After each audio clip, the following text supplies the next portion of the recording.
Bugungi mavzumiz shashlikka tayyor mahsulot go'shtlarimiz bo'ladi. Saboy to'mirlar bor ekan, kilolik katta pachka, kichkina pachka, xullas shashligiga kerak bo'ladigan kura deysizlarmi, yilpig'ich deysizlarmi, xullas mayda o'tin deysizlarmi, hamma mahsulotlarimiz bor. Assalomu alaykum hurmatli yaqinlarimiz, do'stlarimiz. Mana dam olish sezoni boshlandi, havo isidi. Biz Rustam akamiz bilan birgalikda dam olishga ketmoqchimiz. Bundan oldin albatta tayyorgarlik ko'rib ketish kerak. Go'sht kerak bo'ladi, qo'ra kerak bo'ladi, Six kerak bo'ladi. Qadrdonlar, ertaga biza nasib bo'lsa erta emas, indinga Andoqqa ketamiz. Ajoyib video olamiz akamiz bilan. Xudo xohlasa mana tayyor go'sht mahsulotlari bor ekan. Billi, yangi joy ochildi, Kattaqo'rg'on shahrida ajoyib yangilik. Xullas choppa deysizlarmi, viriska deysizlarmi, tak baliqli go'sht deysizlarmi, xullas hamma mahsulotlar bor mana. Bitta ko'rsating va xolodilnikka mana bu tomonga ham zapaslarimiz turibdi. Mana tulachi, mana bu morozilnikka ham turibdi qadrdonlar.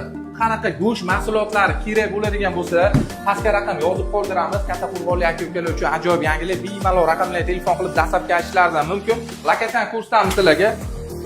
Lokatiyamiz Kattaqo'rg'on shahar Veterok ko'prigidan shunday chiqaverish, to'g'rimizga yangi markaz 7 etажga dom bor. 7 etажga domni oldiga mana mashinaxonani orqasiga xullas yangi do'kon ochildi. Hammalarni kutib qolamiz. Qadrdonlar bemalol kelib go'shtlarimizdan sotib olib ketishlaringiz mumkin. Do'stlar, mayovga sezon boshlandi, mayovga ham boshlayveringlar. Yaxshi kunlarda ko'rishguncha sog' bo'linglar, salomat bo'linglar, kuninglar xayrli va barakotli o'tsin.